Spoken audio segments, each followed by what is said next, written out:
ಇವರಿಗೆ ಆಧ್ಯಾತ್ಮದಲ್ಲಿ ತುಂಬ ಆಸಕ್ತಿ. ಅವರ 8ನೇ ವಯಸ್ಸಿಗೆ ಸಕಲ ವೇದಗಳ ಅಧ್ಯಯನ ಮಾಡಿದರು. 12ನೇ ವಯಸ್ಸಿನಲ್ಲಿ ಸಕಲ ಶ್ರದ್ಧೆ ಪರಿಣಿತ ಹೊಂದಿದರು. 16ನೇ ವಯಸ್ಸಿನಲ್ಲಿ ಭಗವದ್ಗೀತಾ ಭಾಷೆ ಬರೆದವರು. ಹಾಗಾಗಿ ಚಿಕ್ಕವರಿರುವಾಗಲೇ ಸನ್ಯಾಸ ಸ್ವೀಕರಿಸಲು ಮುಂದಾದರು. ಅವರು ಒಬ್ಬನೇ ಮಗನಾಗಿರುವುದರಿಂದ ತಾಯಿ ಆರ್ಯಂಬೆಗೆ ಇದು ಇಷ್ಟವಾಗಲಿಲ್ಲ. ಅವರು ಒಪ್ಪಲಿಲ್ಲ. ಅದಕ್ಕಾಗಿ ಶಂಕರಾಚಾರ್ಯರು ತಾಯಿಯನ್ನು ಒಪ್ಪಿಸಲು ಬಹಳ ಕಷ್ಟಪಡುತ್ತಿದ್ದರು. ಅಂತಿಮ ಕ್ಷಣದಲ್ಲಿ ತಾನು ಎಲ್ಲಿದ್ದರೂ ಬರುವುದಕ್ಕಾಗಿ ಮಾತು ಕೊಟ್ಟ ಮೇಲೆ ತಾಯಿ ಅದಕ್ಕೆ ಸಮ್ಮತಿಸಿದರು.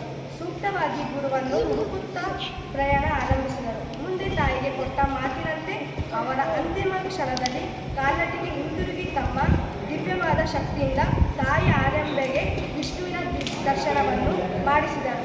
ತಾಯಿಯ ಕಾಲಾನಂತರ ಅಂತಿಮ ವಿದ್ಯೆಗಳನ್ನು ಪೂರೈಸಿ ಮತ್ತೆ ಗುರುಗಳನ್ನು ಹುಡುಕುತ್ತಾ ಹೊರಟು ಕೊನೆಗೆ ನರ್ಮದಾ ನದಿಯ ತೀರದಲ್ಲಿ ಗುರು ಗೋವಿಂದ ಭಗವತರನ್ನು ಭೇಟಿಯಾಗಿ ಅವರನ್ನು ಯೋಗ, ವೇದ, ಉಪನಿಷತ್ ಅಭ್ಯಾಸವನ್ನು ಅಲ್ಲಿಂದ ಕಾಶಿಗೆ ಪ್ರಯಾಣಿಸಿದರು. ಅಲ್ಲಿ ಹಲವಾರು ಶಿಷ್ಯರನ್ನು ಸ್ವೀಕರಿಸಿ ಶಂಕರಾಚಾರ್ಯರು ಬದುಕಿದ್ದು ಕೇವಲ 32 ವರ್ಷಗಳು. ಅವರು ದೇಶವನ್ನು ಕಾಲ್ನಡಿಗೆಯಲ್ಲಿ 3 ಬಾರಿ ದೇಶ ಮೂಲೆ ಮೂಲೆಗಳಿಗೆ ಸಂಚರಿಸಿ ಅದ್ವೈತ ತತ್ವವನ್ನು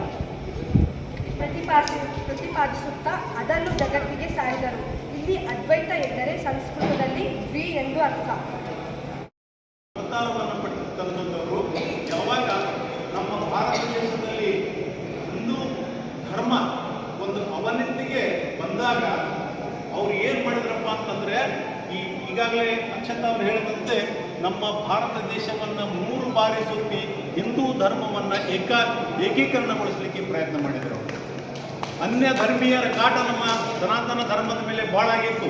ಒಂದು ವೇಳೆ ಶಂಕರಾಚಾರ್ಯರು ಹುಟ್ಟಿದ್ದಿಲ್ಲಪ್ಪ ಅಂತಂದರೆ ಇವತ್ತು ಹಿಂದೂಸ್ತಾನದಲ್ಲಿ ಹಿಂದೂಗಳು ಉಳಿತಿರಲಿಲ್ಲ. ಹಿಂದೂಸ್ತಾನಗಳಲ್ಲಿ ಹಿಂದೂಗಳು ಉಳಿತಿರಲಿಲ್ಲ. ಇವತ್ತಿನ ದಿವಸ 86% ಇದ್ದೀವಪ್ಪ ಅಂತಂದರೆ ಇವರ ಒಂದು ಆಶೀರ್ವಾದದಿಂದ ಅಂತ. ಅದಕ್ಕಾಗಿ ಎಲ್ಲ ಸನಾತನ ಧರ್ಮದವರನ್ನು ನಾವು ನಾನು ಸವಿನಯ ಪ್ರಾರ್ಥನೆ ಏನಪ್ಪ ಅಂತಂದರೆ ನಮ್ಮ ಬೇರೆ ಧರ್ಮದ ಬಗ್ಗೆ ನಾವು ವಿಚಾರ ಮಾಡೋದು ಬೇಡ. ನಮ್ಮ ಧರ್ಮವನ್ನು ನಾವು ಒಂದು ಏಕಾಗ್ರತೆಯಿಂದ ನಾವು ಕಾಪಾಡ್ಕೊಂಡು ಹೋಗೋಣ. ಆ ಧರ್ಮ ಹಿಂಗೆ ಮಾಡ್ತು, ಈ ಧರ್ಮ ಹಿಂಗೆ ಮಾಡ್ತು ಬೇಕಾಗಿಲ್ಲ. ನಮ್ಮ ಸನಾತನ ಧರ್ಮವನ್ನು ನಾವು ಅಚ್ಚುಕಟ್ಟಾಗಿ ನಡೆಸ್ಕೊಂಡು ಹೋದ್ರೆ ಸಾಕು, ನಮ್ಮ ಇಡೀ ಭಾರತ ದೇಶವನ್ನು ನಾವು ಕಟ್ಟಲಿಕ್ಕೆ ಸಾಧ್ಯ ಅದ. ಆಮೇಲೆ ಒಂದು ಯುವಕರಲ್ಲಿ ಒಂದು ವಿನಂತಿ ಏನಪ್ಪ ಅಂತಂದರೆ, ಇವತ್ತಿನ ದಿವಸ ನಾವು ನಿನ್ನೆ ಬಸವಣ್ಣನವರ ಪೂಜೆ ಮಾಡಿದೆವು. ಯಾಕಪ್ಪ ಅಂತಂದರೆ ಅವರು ಸಮಾಜಕ್ಕಾಗಿ ತಮ್ಮ ಜೀವನವನ್ನು ಮುಡಿಪಿಟ್ಟವರು. ಇವತ್ತಿನ ದಿವಸ ಏನಪ್ಪ ಅಂದ್ರೆ ನಾವು ಶಂಕರಾಚಾರ್ಯರನ್ನು ಪೂಜೆ ಮಾಡ್ತಾ ಇದ್ದೀವಿ.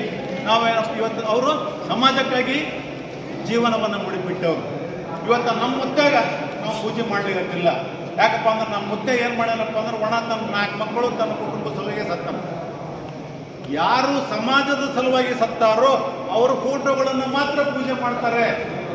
ನಾವು ಯುವಕರಾದರೂ ತಿಳ್ಕೋಬೇಕಾದಂಥದ್ದು ಏನಪ್ಪ ಅಂತಂದರೆ, ನಾವು ಕೂಡ ಒಳ್ಳೊಳ್ಳೆ ಸಮಾಜದ ಕೆಲಸಗಳನ್ನು ಮಾಡಬೇಕು. ಸಮಾಜ ಅಂದ್ರೆ ಏನು, ಇಡೀ ನಮ್ಮ ದೇಶವನ್ನು ಕಟ್ತಕ್ಕಂಥ ಕೆಲಸ ಮಾಡಬೇಕು. ಸಮಾಜ ಅಂದರೆ ನಮ್ಮ ಗುರುಸ್ತದೆ. ಅಂದರೆ ನಾಳೆ ನಾವು ಸತ್ತಾಗೂ ಕೂಡ ಒಂದು ಫೋಟೋ ಪೂಜೆ ಮಾಡ್ತಾರೆ ಅವರು.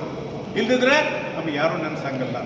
ಅದಕ್ಕಾಗಿ ಯುವಕರಾದವ್ರು ಏನಪ್ಪ ಅಂತಂದರೆ, ನಮ್ಮ ಜೀವನದ ಒಂದು ಉದ್ದೇಶ ಏನಿರಬೇಕಪ್ಪ ಅಂತಂದರೆ ನಮ್ಮ ದೇಶ ಸೇವೆ, ನಮ್ಮ ಭಾಷೆ, ನಮ್ಮ ಸಮಾಜ ಸೇವೆ ನಾವು ಉಸಿರಾಗಿಟ್ಕೊಂಡಾಗ ಮಾತ್ರ ನಾವು ಮುಂದೆ ಬರಲಿಕ್ಕೆ ಸಾಧ್ಯ ಅದ ಅಂತ ಹೇಳ್ತಾ ನನಗೆ ಇಲ್ಲಿವರೆಗೆ ಅವಕಾಶ. ಶುಭಾಶಯಗಳು. ಈಗಾಗಲೇ ವಿದ್ಯಾರ್ಥಿನಿ ಸಂಪೂರ್ಣವಾಗಿ ಜೀವನ ಚರಿತ್ರೆ ಬಗ್ಗೆ ತಿಳಿಸಿದ್ದಾರೆ. ಮುಖ್ಯವಾಗಿ ಶಂಕರಾಚಾರ್ಯರು ಅವರ ಸಿದ್ಧಾಂತ ಅದ್ವೈತ ಸಿದ್ಧಾಂತ. ಅದ್ವೈತ ಸಿದ್ಧಾಂತದಲ್ಲಿ ಮುಖ್ಯವಾಗಿ ಇಲ್ಲಿ ಏನಿದೆ ಅಂದರೆ ಆತ್ಮ ಮತ್ತು ಪರಮಾತ್ಮ ಇವೆರಡು ಬೇರೆ ಬೇರೆ ಅಲ್ಲ. ಯಾಕೆ ಮುಂದಿನ ಮಧ್ವಾಚಾರ್ಯರ ಒಂದು ವಿಚಾರಗಳಲ್ಲಿ ಎರಡು ಆತ್ಮ ಬೇರೆ ಪರಮಾತ್ಮ ಬೇರೆ ಅಂತೇಳಿ ಅವರು ದ್ವೈತ ಸಿದ್ಧಾಂತದಲ್ಲಿ ತಿಳಿಸಿಕೊಡ್ತಾರೆ. ಆದರೆ ಶಂಕರಾಚಾರ್ಯರು ಅದ್ವೈತ ಸಿದ್ಧಾಂತದಲ್ಲಿ ಮನುಷ್ಯ ಹುಟ್ಟಿದ ಮೇಲೆ ಮುಂದೆ ಅವನ ಮೋಕ್ಷ ಆದ ನಂತರ ಅವನ ಆತ್ಮ ಪರಮಾತ್ಮನ ಪಾದಕ್ಕೆ ಸೇರುತ್ತೆ. ಮತ್ತೆ ಜೀವ ಹುಟ್ಟುವುದು ಸಹ ಅದೇ ಪರಮಾತ್ಮನ ಆಶೀರ್ವಾದದಿಂದ ಮತ್ತೆ ಜೀವ ಅಲ್ಲಿಗೆ ಹೋಗುತ್ತೆ. ಅಂದರೆ ಆತ್ಮ ಮತ್ತು ಪರಮಾತ್ಮ ಎರಡು ಬೇರೆ ಅಲ್ಲ, ಅವೆರಡು ಒಂದೇ. ಅದೇ ಅದ್ವೈತ ಸಿದ್ಧಾಂತ.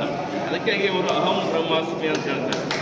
ಯಾಕಂದರೆ ಆತ್ಮ ಬೇರೆ ಕಡೆ ಹೋಗಲ್ಲ, ನಮ್ಮ ಆತ್ಮ ಇದ್ದಾಗ ಈಗಲೇ ಹೇಳಿದರು, ನಾವು ಕುಟುಂಬದವರು ಅಥವಾ ನಮ್ಮ ದೇಶದಲ್ಲಿ ಸಾಕಷ್ಟು ಜನಸಂಖ್ಯೆ ಇದೆ, ಸಾಕಷ್ಟು ಜನ ಮಹಾಪುರುಷರು, ನಾವು ಬೆಳವಣಿಗೆ ಅಂತ ಮಹಾಪುರುಷರಿಗೆ ಮಾತ್ರ ಜಯಂತಿ ಆಚರಣೆ ಮಾಡ್ತೇವೆ, ಅವರನ್ನು ನೆನೆಸ್ಕೊಳ್ತೇವೆ. ಯಾಕಂದರೆ ಅವರು ಕುಟುಂಬಕ್ಕಾಗಿ ಹೋರಾಟ ಮಾಡಲಿಲ್ಲ ಅಥವಾ ಸ್ವಂತಕ್ಕಾಗಿ ಹೋರಾಟ ಮಾಡಲಿಲ್ಲ, ಇಡೀ ದೇಶಕ್ಕಾಗಿ ಹೋರಾಟ ಮಾಡಿದರು, ಇಡೀ ತಮ್ಮ ಧರ್ಮಕ್ಕಾಗಿ ಹೋರಾಟ ಮಾಡಿದರು, ತಮ್ಮ ಸಮುದಾಯ ಉಳಿವಿಗಾಗಿ, ಸಮುದಾಯ ಬೆಳವಣಿಗೆಗಾಗಿ, ಸಮಾಜದಲ್ಲಿ ಸಮಾನತೆಗಾಗಿ ಹೋರಾಟ ಮಾಡಿದರು. ಅಂತ ಮಹಾಪುರುಷರು ಇವತ್ತು ಜಯಂತಿಯನ್ನು ಆಚರಣೆ ಮಾಡ್ತಾ ಇದ್ದೀವಿ. ಇವತ್ತು ಪೂಜೆ ಮಾಡಿ ಮನೆಗೆ ಹೋಗೋದಿಲ್ಲ, ಅವರ ವಿಚಾರಗಳನ್ನು ನಾವು ಜಾರಿ ತರಬೇಕು.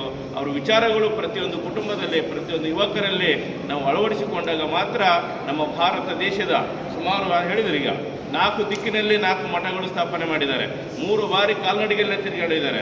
ಕೇವಲ 32 ವಯಸ್ಸಿನಲ್ಲಿ ಸಾಧನೆ ಮಾಡಿದ್ದು. ನಾವು 60 ವರ್ಷ ಆದರೂ ಇನ್ನೂ ಏನೂ ಮಾಡಿರಲ್ಲ.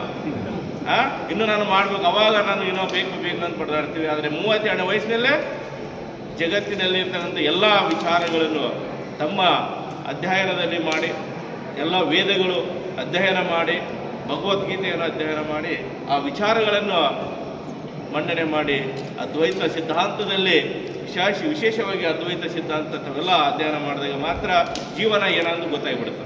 ಯಾಕೆಂದರೆ ನಾವು ಎಷ್ಟು ಹೋರಾಟ ಮಾಡ್ತೀವಿ, ಕೊನೆಗೆ ಏನಾಗುತ್ತೆ, ಆತ್ಮ ಇಲ್ಲದ ದೇಹ ಏನಾಗುತ್ತೆ ಅದಕ್ಕೆ ಯಾರೂ ಟಚ್ ಮಾಡಲ್ಲ, ಅದ್ರ ಬಾಡಿ ಅಂತ ಕೊಡ್ತಾರೆ. 4 ದಿನ ಇಟ್ಕೊಳ್ಳಲ್ಲ, 2 ದಿನ 4 ದಿನ ಇಟ್ಕೊಳ್ಬೇಕಾದ್ರೆ ಮತ್ತೆ ಬರಫ್ ಹಾಕಬೇಕಾಗುತ್ತೆ. ಆದರೆ ಆತ್ಮ ಇರುವವರೆಗೂ ಮಾತ್ರ ದೇಹಕ್ಕೆ ಬೆಲೆ ಇದೆ. ಆತ್ಮ ಶುದ್ಧಿ ಆದರೆ ಮಾತ್ರ ಪರಮಾತ್ಮನ ಪಾದಕ್ಕೆ ಸೇರುತ್ತೆ, ಇಲ್ಲಾಂದರೆ ಅದು ಸಾಧ್ಯ ಇಲ್ಲ ಅಂತೇಳಿ ವಿಚಾರವನ್ನು ತಿಳಿಸಿದಂಥ ಶಂಕರಾಚಾರ್ಯರ ಜೀವನ ಚರಿತ್ರೆ ನಾವೆಲ್ಲ ಅಳವಡಿಸ್ಕೊಳ್ಳೋಣ ಅಂತ ಹೇಳುತ್ತಾ ಈ ಒಂದು ತಾಲೂಕು ಆಡಳಿತ ಕಾರ್ಯಕ್ರಮಕ್ಕೆ ತಾವೆಲ್ಲರೂ